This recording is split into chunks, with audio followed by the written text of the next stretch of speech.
You want healthy, glowing skin, but with all the products, trends, and conflicting advice, it's hard to know what actually works. I understand. I am Dr. Tina Meder, a former cardiologist and specialist in the skincare development and cosmetic safety expert. I've spent years studying the science of skin. Welcome to Meder Beauty podcast, where we uncover what really matters, break down the science, and give you real expert-backed skincare advice. Whether you're looking to achieve radiant, healthy skin, curious about anti-aging, or want to understand what's really in your product, you are in the right place. Rooted in science and the truth about what your skin actually needs, we'll have in-depth conversations with leading dermatologists, medical experts, and skincare brand founders to bring you the latest innovations, evidence-based insights, and industry secrets that truly make a difference. We are so happy you are here. So let's go. Let's discuss about skin types. I'm sure everyone heard about dry skin, oily skin, normal skin, sensitive skin. This classification seems to be forever with us. I feel like we've been born with this understanding and with these stereotypes about skin types. Do you know how old it is and who invented it? Actually, it is 115 years old because it was invented by the famous cosmetic entrepreneur and scientist Helena Rubinstein in 1910. So still with us, one of the most long-lasting inventions in the skincare and cosmetic industry. And 115 years ago, it was amazing, it was revolutionary, because suddenly people start to understand that skin can be different. And for different skin types, very probably you need different skincare products. And it really creates this nowadays landscape of the cosmetic industry, because we still create specific product for different skin types. But how actual it is now, when we understand so much more about the skin, when we know that skin is not really defined by its sebum glands activity. Also, what's make me very skeptical about this classification of the skin types as the main tool of the skin diagnostic, it is when you compare it with an astrologer, which is not a science really, because astrology, it's more about horoscopes. It's not about astronomy. But even astrologists, they are offering 12 types of horoscopes, 12 signs. So even astrologically, there are more types of people than people defined by the Helena Rubinstein classification. Also, recently, a few years ago, the company Unilever came with an idea to not use terminology like a normal skin anymore. And actually, it's created some buzz about it, because some people been saying that we cannot just cancel the term of normal skin, because we should get a definition of normal. Other people have been very pro this idea. And actually, I support this idea very much, because the normal skin definition doesn't exist. That's not such thing as a normal skin. I love very much the movie Addams Family. Yeah, I believe that many of us will love it. And like Morticia said once, what is norm for the fly? It is a chaos for the spider. And it's exactly like that, because there's no norm in the human body. The norm is large. And this definition of normal leads to a lot of problem. For example, the normal weight for women. It leads to a lot of psychological, emotional, social pressure to the women, because when you're trying to find some average normal, in 90% of cases, it will be something different for you. And so what is normal for one woman can be too much for another one, or not enough for the third of the community. Exactly the same thing with the skin. And actually, we can explain it now scientifically. Because What types of skin was called normal? It's the skin which can be defined by the explanation not oily, not dry, and not sensitive, obviously. And if the sensitivity of the skin is really the sign of the skin discomfort, and sometimes about the skin condition, so we are trying to reduce skin sensitivity, we are trying to make skin more resilient, should we really fight the skin dryness or the oiliness? Genetically, sebum glands activity is predetermined. So when you've been born in the family of people who has a tendency for the skin oiliness, very probably your skin will be more oily. If you've been born in the family of people with a tendency to the skin dryness, very probably your skin will be dry. And there are a lot of dermatoses based on this genetic predetermination. So some people in the population, they are more prone to the acne development. And another part of the population, they're more prone for the skin dryness, for skin conditions like cirrhosis, because genetically the skin can be deficient in ceramides or in some specific fatty acid or in squalane. And in another part of the population, they have this tendency for the hyperactivity of the sebum glands and to the hyperproduction of some fatty acids. It is absolutely normal to get this genetic difference. So when your skin is genetically predetermined for the oiliness or it is predetermined for the dryness, it is still normal. The problem starts when the skin is overactive in both sides. When your sebum glands, they produce too much of oil of the skin sebum. Or if your sebum glands, they are lazy and they produce less of sebum. So how we differentiate it? First stage of the skin oiliness or the skin dryness is called 0 and first stage. In the stage 0, we don't have any clinical signs of oiliness or dryness.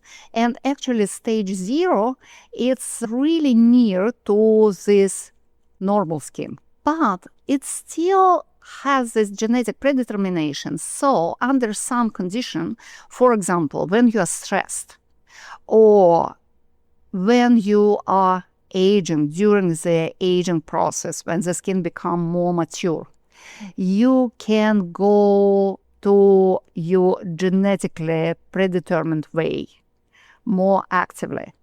Stage 1 of the skin oiliness, it means that the skin will be a little bit shiny in the after lunch time. Because our sebum glands, they work circadianly, so biological clocks, they run this process. And during the nighttime, our sebum glands are almost inactive. They start to produce more sebums in the morning, and the sebum production is increasing during the late morning time, during the mid of the day, and come to the peak in the early after lunch time, about 1 till 2 p.m. And that's the time when the skin with the first stage of the oiliness starts to shine. And sometimes people don't like it, especially young people. They are worried about it. They call the skin, oh my God, my skin is oily. They are trying to use different kind of mattifying solution to avoid this shininess of the skin. And actually it can be damaging for the skin because it is a healthy shine. It is the sign of the circadianly regulated healthy sebum production. Why we produce more sebum during the first half of the day? Because the sebum, it is not just an oil, and certainly it is not a grease.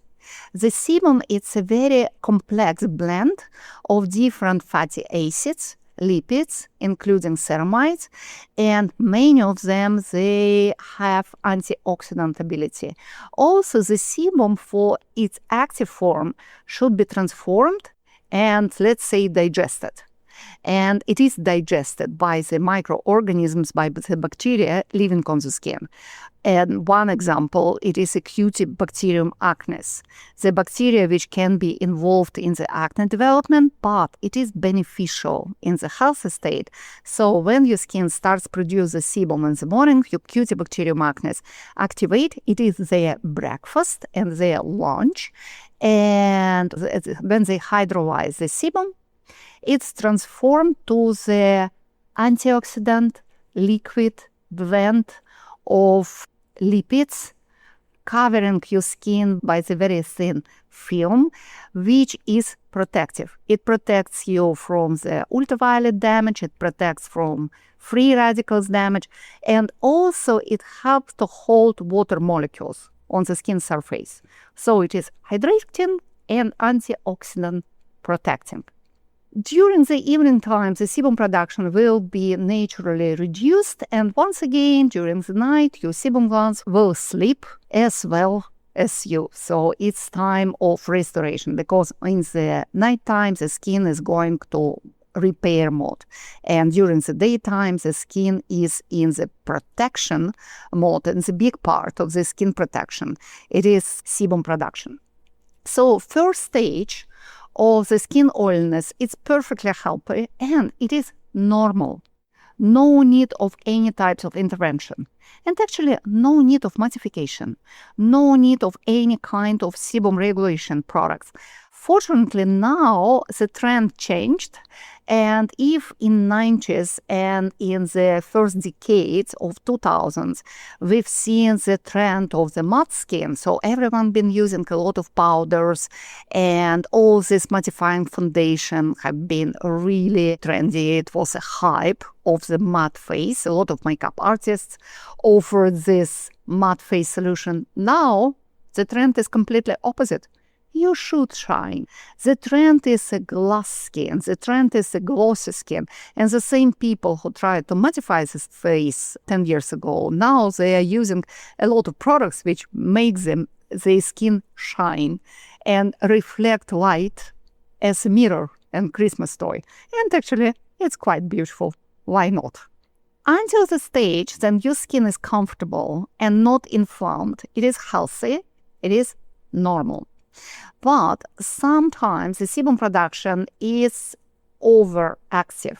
And so you can come to the second stage of the skin oiliness, and if it's nothing done about it, you can come to the third stage of the skin oiliness. In the second stage of the skin oiliness, we see not only the nature of shine during the midday and in the after lunch time, but the skin starts to shine earlier because it's too much of sebum produced by your sebum glands. So this shining starts in the breakfast time and really intensify and creates, first of all, it enlarges pores. So it's one of the first signs of excessive skin oiliness. The pores are enlarged because they're too much extracted through these pores. And another sign of the discomfort and unhealthiness, this inflammation is regulated by the microbiome. When you have overactive sebum production, your Cutibacterium acnes community became obese. They eat too much. And eating too much, it's not healthy even for bacteria. So when they are eating too much of the skin lipids, they produce too much of byproducts of this digestion and this activity. And among antioxidants, which we love, we have some pro-inflammatory molecules, some pro-inflammatory substances. When the sebum production is healthy and not excessive, we have really small amount on it, so the skin is not irritated. But once you have too much of these pro-inflammatory mediators, the skin inflames, and also this excess of the sebum leads to the blockage of sebum glands and the development of microcomedones, which after they transform to the real one, and this development of the comedones take about 8 weeks, and at the end of the period almost all comedones will be open and they will look like black points on the skin, or they will be closed and inflamed, and it leads to the acne development. Second stage of the hypersebum production is relatively easy to treat.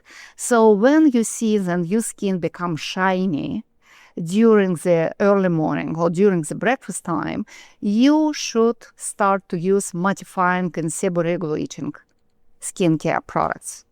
It would be good if these products will be supporting for your skin microbiome, so it will be based on the prebiotics and probiotics. And me personally, I prefer to regulate the sebum production not with retinol and not with salicylic acid, but with new ingredients which act as retinol. But they're plant-derived, they're natural, they're not irritating for the skin. That's how we prevent an acne development. If the acne is already developed, pores are large, you need a specific anti-acne treatment alongside with the sebum regulation. Stage 3 of the skin oiliness, it is over-excessive sebum production when you see the skin which is oily 24/7. So the sebum production at this stage doesn't stop during the nighttime. Sebum glands, they are producing sebum all the time, and it creates a severe form of acne. It can lead to the acne development in the early age, in the early teenager age, or it can maintain the acne and it can lead to the chronic acne development in the adult age. Many of cases of adult acne are supported by this excessive over circadian sebum production. And here you probably need the medical treatment, maybe pharmaceutical treatment, and definitely you need efficient sebum regulating skincare, which can efficiently reduce the sebum production. And many of retinol alternative ingredients that can do it. For example, we use stem cells of bioflavonoids derived from stem cells of maclura plant, which can reduce sebum production up to 30% in the first 2 weeks of the use of this product. And it works exactly like retinol, just without any irritation, without redness, without flaking, without any discomfort. Another ingredient which I love very much is called avocutin or butyl avocadate. It's used for the acne treatment. It is used not only for the face, but also for the scalp area. And it works really beautifully. Same 30% of the sebum production reduced in the first 2 weeks of use. In Meder product, which we are using this retinol alternative ingredients for oily skin called EU sep and EU skin. EU means good and normal in Greek. I love Greek, and it's really corresponds with real terminology, like euphoria, good mood. So it's euphoria for the skin with this retinol alternative ingredients and prebiotics and probiotics. But also when you read labels of other skincare products, when you see bioflavonoids from maclura plants, it's very good sign. They're amazing ingredients. And severe form of acne, often they need the medical attention, they need dermatological treatment, but also they absolutely need the good quality medical grade skincare. So, second stage of the skin oiliness and third stage of the skin oiliness we will not call normal. It's nothing bad about suffering from the acne, but I don't like the idea of the acne normalization. I don't like this Instagram trend being proud about an acne. It is a dermatosis. It is a skin condition. Yes, you should not be ashamed by acne, or by psoriasis, or by eczema, or by neurodermitis, or by skin cancer. But should you be proud about skin cancer or psoriasis or acne? Probably not, because it's not how it works. When we see the condition, when we see the illness or disease, the modern medicine is able to help people, is able to treat it. You are not obliged to live all your life suffering from this disease. Fortunately, acne is treatable. Speaking about the skin dryness, it's the same logic. You remember stage 0, when you are all the time comfortable. But in the early morning, your skin can be slightly uncomfortable when it is dry. Once again, why? Because your skin is more permeable during the nighttime. As your sebum glands don't produce during the nighttime, you remember, they are asleep. When you have the genetic predetermination for the skin dryness, you can wake up with this feeling of the very light tightness, when it is just a slight discomfort, which disappears after your morning skincare routine. It is absolutely normal. We can call it first stage of the skin dryness, and you can live with it easily just using lightweight moisturizer during the day. But apparently you'll be much more comfortable using moisturizer comparing with the situation when you are not able to apply any moisturizer on your skin. People with the tendency for the oiliness, they can live without moisturizer longer than people with this genetic predetermination for the dryness. And actually, male skin is better hydrated. And male skin, even with genetic predetermination for dryness, can stay hydrated better than female skin because male skin produces more of water-holding ingredients naturally, such as lactic acid. But anyway, in the first stage of the skin dryness, when it's easily compensated by the lightweight moisturizer, what we call normal skin, it's perfectly healthy. But you can move to the second stage of the skin dryness, and it happens very often in people with the genetic predetermination in their late 30s or early 40s, even if the skin was perfectly healthy before, and even if you've been religiously protecting your skin with sunscreens for the sun damage. Just because our sebum glands activity is naturally reduced by age. And mid-30s, late 30s, that's the time when our sebum glands, they produce less of sebum. For people with a tendency for the skin oiliness, it is kind of revelation. At this time, their life became easier because the skin is less shiny, so they are naturally travel back to the stage 1 of the skin oiliness and live happier for some years. People with dry skin, they probably didn't suffer from the inflammation. Their skin looked beautiful in their 20s and in the early 30s. It was absolutely flawless, but from some point, it's become more demanding, more capricious. They feel the skin tightness and maybe the slight irritation and discomfort and skin dryness during the daytime, even when they apply the moisturizer. And in this period of time, people start to change moisturizers. They start to look for more intense moisturizer, going for richer formulations, and so on. When the dryness is still compensated by the moisturizer, it's always the stage 2. But some people, they can go even further when moisturizer doesn't help. And they are trying to find this ideal combination of moisturizers. They are trying to layer moisturizers on the skin. It happens very often with the people who are suffering from some genetic deficiency of ceramides in the skin, or people who are deficient in fatty acid or squalane or other lipid-based substances of the skin. But it can be induced by the skincare easily, even if your skin is healthy.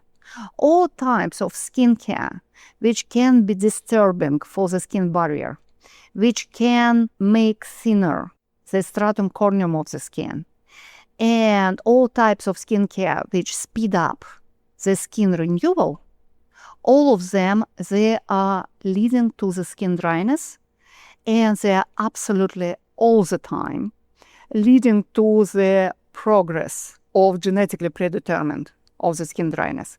And actually, it's so painful to see when women in the early 30s, with their absolutely flawless, perfect, genetically slightly dry skin, start to use retinol-based skincare just because they have this idea of the aging prevention. Just because someone like influencer on the Instagram told them they should use it, because if they don't start to use retinol in their 30s, they will be all wrinkled in the 10 years time. Nothing can be more wrong. That's what will make your skin drier. That's what will speed up your biological aging process. You should enjoy your skin youthful appearance. You should enjoy your skin still young, sebum glands activity, and not try to speed it up, not try to renew it too much. Actually, the natural slowdown of the skin renewal come in the early 40s for the healthy skin. But if you damage it before, if, for example, your skin is sun damaged, or if your dryness is induced by the aggressive or too intense skincare, you can come to it earlier. And unfortunately, it accelerates the biological aging of the skin. So you should be very careful. Actually, dry skin is much more tricky than oily skin. And dark skin types, they are more prone for the skin dryness. There are a lot of skin professionals, a lot of people who think that white skin, the fair skin types, they are more fragile. Actually, melanin-rich skin types, they are more sensitive, they are more fragile, and they have this tendency for the skin dryness earlier. And very often they travel to the skin stage 2 of the skin dryness when they are looking for rich moisturizers in the early age, in the early 30s. When you feel like you should layer moisturizers on the skin, it is the time for professional intervention. Because wiring, it's not a real answer. Once I remember I consulted a woman who'd been using 9 moisturizers in the same time. She spent a lot of time just applying all these serums and active serums and gels, emulsions and creams on your skin. And anyway, 4 hours later, she'd been feeling tightened because her skin was genetically predetermined to the dryness. She was in her 40s, and she aggressed her skin a lot with previous chemical peels, laser resurfacing, and use of retinol and hydroxy acid-based skincare. So it was induced on your skin in addition to the genetic base. And when you have this second and third stage of the skin dryness, the skin, we will not call this normal anymore, we will call it dry. So you really need the full skincare routine designed for the dry skin, which can include more than 3 steps. For dry skin, it's a little bit more complicated because it is difficult to bring all necessary water-based ingredients which happen to hold water on the skin surface, alongside with lipids ingredients which should be packed in the creams or emulsions mixed with organic oils enriched with mites or squalane or something else. So most of the time for the dry skin will be built on 4 or 5 steps. So for dry and oily skin, both, we will use cleanser, obviously, and for both skin types, cleanser should be gentle and should support the microbiome. For both skin types, they will benefit a lot from antioxidant skincare, and antioxidant skincare, water-based skincare, antioxidant serums or gels, they are amazing for both skin types. But obviously ingredients can be slightly different. For example, for oily skin types, we are looking for some citrus-derived ingredients or green tea-derived ingredients. For dry skin types, we are using more of resveratrol and centella and red grape extract and so on. But still, antioxidants are good for both types. But for oily skin, in the skincare routine, we'll go directly to the moisturizer, and this moisturizer will be probably slightly seborregulating and oil-free, or actively seborregulating and certainly oil-free. But for the dry skin types, we'll go for some water-based, hydrating skincare, active care moisturizer, active care serum based on the hyaluronic acid, based on enriched with prebiotics and probiotics and other water-holding molecules. And we will finalize the skincare routine with richer moisturizers based on organic oils blend, enriched with probably hyaluronic acid and different vitamins like panthenol and very probably vitamin E. Dry skin benefits a lot of vitamin E. It's powerful antioxidant. Also, it protects membranes and it helps to reactivate the sebum glands activity. So the skincare in the cleansing can be the same, but in the daily protection, night protection, it will be different. The whole idea of the sebum production correction is based not to look for some average norm. The skincare routine should respect your personality, should respect your genetic. So in the first place, you should understand in which part of the population are you. Are you genetically predetermined for the skin dryness, or you are genetically predetermined to the skin oiliness? And they are assigned for it from the very early age, which I mentioned previously. When you understand your genetic, you understand then we should not overcome your genetic identity. We will not try to transform your oily skin to the dry skin, and we will not try to make your dry skin oily. And it is the biggest mistake of the skincare prescription. Non-professional skincare prescription is very easy. If you have a dry skin, you need to buy this very rich moisturizer. It would be very oily, it would be very rich, you should apply it every day. If you feel uncomfortable, just apply more and more of it and layer with something. And yes, it can create some relative comfort for your skin, but in the same time, the skin will look waxy. The skin will look dull because your skin should breathe. It should be active exchange with the environment, and your microbiome should be happy. It should be supported. When you cover your skin with thick film of oils, and even worse with mineral oils and some other chemically synthesized ingredients, just to create this protective film on your skin, like a polyethylene film, your microbiome will be less diverse and it will be very much disbalanced. And microbiome does a lot for your skin. So when your microbiome is unhappy, your skin is unhappy. So heavy moisturizers and layering of different moisturizers without understanding mechanism of actions of this moisturizer, it is bad idea. It just accelerates your skin aging, making your skin look not energetic, dull and tired. On another hand, that's also the big mistake to try drying off oily skin as much as you can. And a lot of people, they do this mistake. They are using this harsh cleanser to get this squeaky clean feeling after each cleansing of the skin, and it is bad. When you feel that your skin is squeaky clean, it means then you dissolved the key part of your lipids, and you probably killed the big part of your microbiome.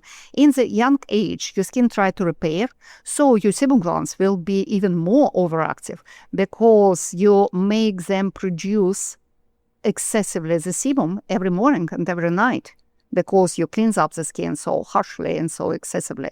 And the same thing can happen when you're using aggressive and too intense skincare. Once you stop it, your skin will come to this oiliness mode again. So we respect your skin genetic nature, when we respect your skin individuality, and when we treat the skin, we just reduce excessive activity. Still understanding that your skin will shine if you have this genetic oiliness, or your skin will be slightly tightened during the morning time and you need regular application of moisturizer if your skin is genetically dry. And it is very important to understand because it creates the real basis for the skincare.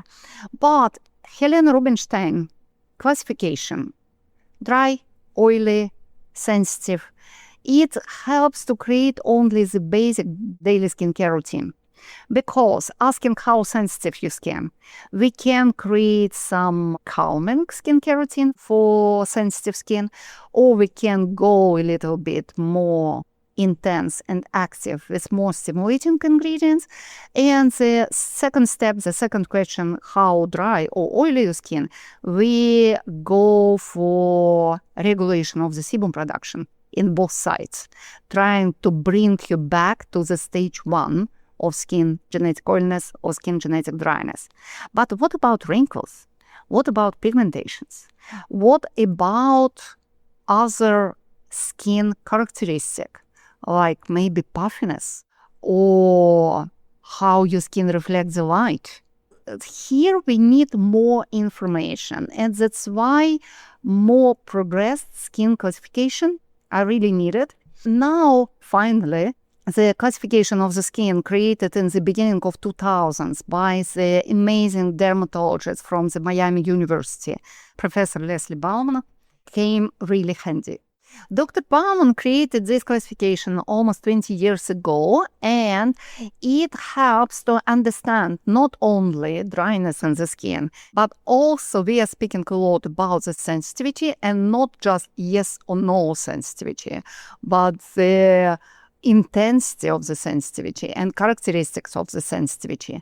If you want to know more about it, you can read the Skin Type Solution book by Professor Leslie Bauman, or listen to my podcast episode about sensitive skin, when I've been speaking about sensitivity classification by Professor Misery, sensitive skin scale. So we can diagnose the skin sensitivity, and we can use it in the classification with different stage of sensitivity of the skin, alongside with different stage of dryness. But also in the Leslie Bauman classification, we are speaking about types of wrinkles and stage of wrinkles development, and we speak about pigmentation. And also not only yes and no, but the intensity and type of the pigmentation. So by the Leslie Bauman classification, we have at least 16 skin types determined by the sensitivity, dryness, oiliness, amount of wrinkles, and intensity of the pigmentation. But we can go even further because we have special classification for pigmentation of the skin called Macy scale, which we can use. We have classification sensitive skin scale for the diagnostic of the sensitivity, and obviously we have classification of wrinkles by Merz scale with different stage of wrinkles and types of wrinkles. So we can come to the individual classification for more than hundreds of skin types. And it looks much more understandable and much more scientific than basic classification by Helena Rubinstein. It was a great start for skin types. But now in the 21st century, we can go further, because why we need this skin classification? Because we need to understand personal needs of the skin, to be able to create the really personal skincare routine, and even more important, the personal, individual skincare strategy to slow down the biological aging of the skin, and to not only beautify the skin, but create the pathway for the real skin active longevity.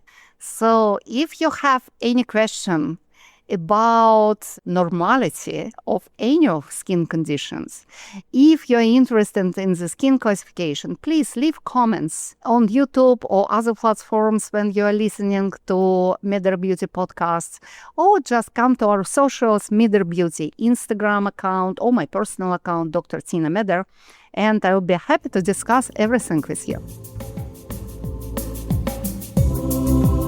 Thank you for joining us today on the Meder Beauty podcast. If you found this helpful, be sure to subscribe so you never miss an expert skincare tip.